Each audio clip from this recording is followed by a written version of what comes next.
बाजी अस्सलाम वालेकुम। वालेकुम अस्सलाम। बाजी अम्मी कहाँ है? अम्मी तो लोगों के घर काम करने गई हैं। अच्छा बाजी, मुझे भूख लगी है, कुछ खाने तो दे। मेरे प्यारे भाई, घर में खाने को कुछ नहीं है और अम्मी लोगों के घर काम करने गई हैं। अम्मी को आने दो, फिर खाना दे दूंगी। अच्छा बाजी, आप काम करते थक गई होंगी, मैं भी काम में आपकी मदद करता हूँ। चलो फिर हम दोनों मिलके काम करते हैं ताकि अम्मी आके आराम कर ले। ओ नसीबो, कहाँ मर गई? इतनी देर से आवाजें दे रही हूँ। जी बाजी, कहाँ मर गई थी? किचन में बर्तन धो रही थी और बचा हुआ सालन फ्रिज में रख रही थी। बच्चे में सालन को फ्रिज में रखने की कोई जरूरत नहीं। मेरे बच्चे बासी खाना नहीं खाते हैं। वो तुम घर ले जाओ, अपने बच्चों को खिला दो। अब खड़े खड़े मेरा मुंह क्या देख रही हो? जाओ और मेरे लिए चाय बनाकर लेकर आओ।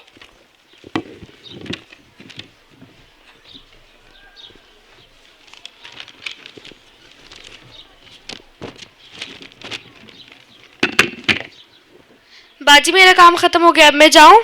जाओ और कल जल्दी आना, कोई बहाना ना करना। अल्लाह के हवाले बाजी। काश मेरे बच्चों के वाले जिंदा होते तो मुझे लोगों की बातें ना सुननी पड़ती।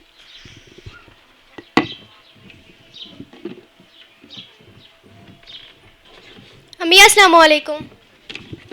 वालेकुम अस्सलाम। बेटा, आप लोगों को भूख लगी होगी, मैं आपके लिए खाना गर्म करके लाती हूँ। नहीं अम्मी, ये खाना आप हमें दे दें, हम गर्म करके खा लेंगे, आप आराम कर लें।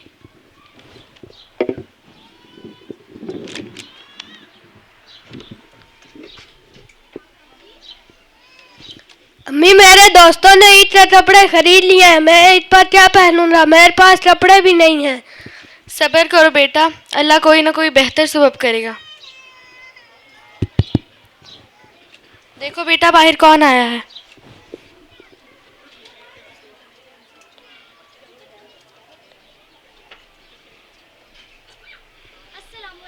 वालेकुम अस्सलाम। बेटा, आपकी अम्मी कहाँ है? अम्मी अम्मी बाहर हैं, आपको कोई बुला रहा है।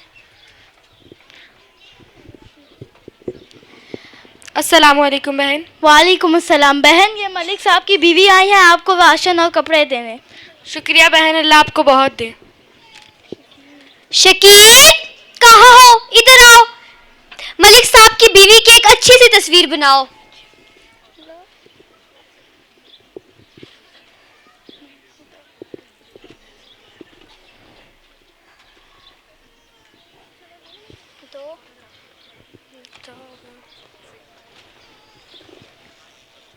रुको रुको रुको, अच्छी सी बनाना।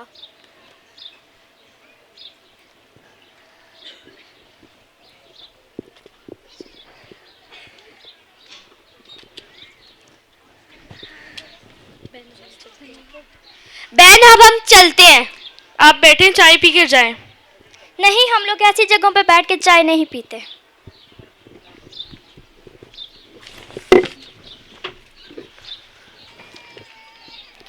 अम्मी, ये देखें मेरे जूते और कपड़े कितने खूबसूरत हैं, मुझे तो बहुत पसंद आए।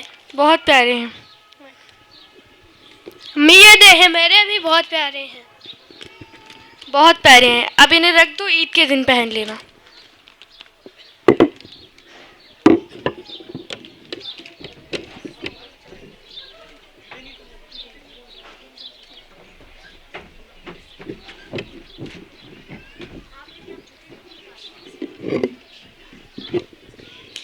ईद मुबारक, ईद मुबारक, ईद मुबारक, ईद मुबारक, ईद मुबारक, ईद मुबारक। अरे अभी तक वो भूखे भिखारी आए ही नहीं, पता नहीं किसे मांग रहे हैं। पता नहीं, चलो उनको छोड़ो, हम अपना खेलते हैं।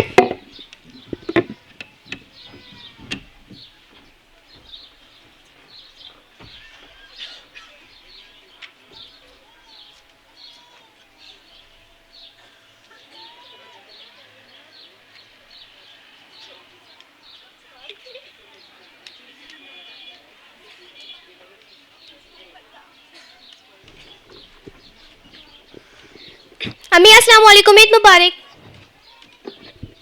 वालेकुम अस्सलाम। अम्मी ये देखें, हमने नए कपड़े पहन लिए, हम कैसे लग रहे हैं? मेरे बच्चे बहुत प्यारे लग रहे हैं। अम्मी, अब हम अपने दोस्तों को ईद मिलने जाएं? चले जाओ।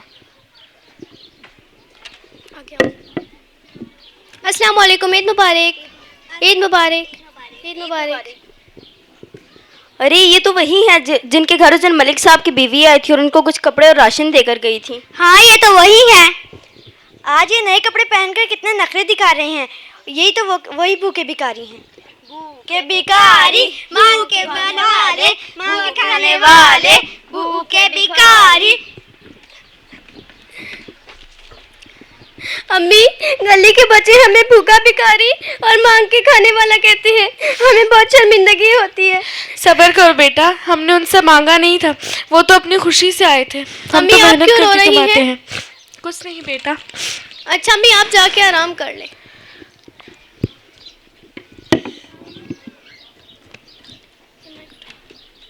भाई, जब हम लोग बाहर से आए तो अम्मी बहुत उदास थी और बहुत रो रही थी। पता नहीं अम्मी क्यों रो रही थी। बाजी ये देखें, ये क्या है? ये तो अखबार है। इसमें मेरी, तुम्हारी और अम्मी की तस्वीर है जो उन अंकल ने हमें राशन देते हुए ली थी। तो अम्मी इसीलिए रो रही थी।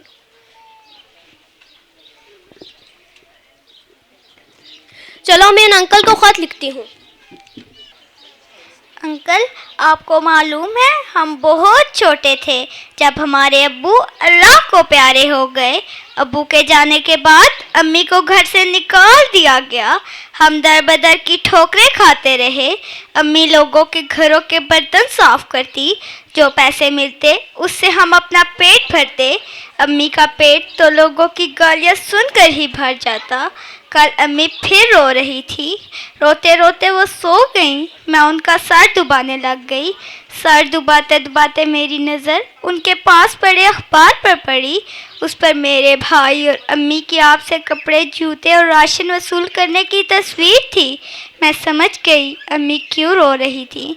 पिछले साल भी मोहल्ले के बच्चों ने हमारा खूब मजाक उड़ाया, हमें बेकारी बेकारी कहकर तंग किया।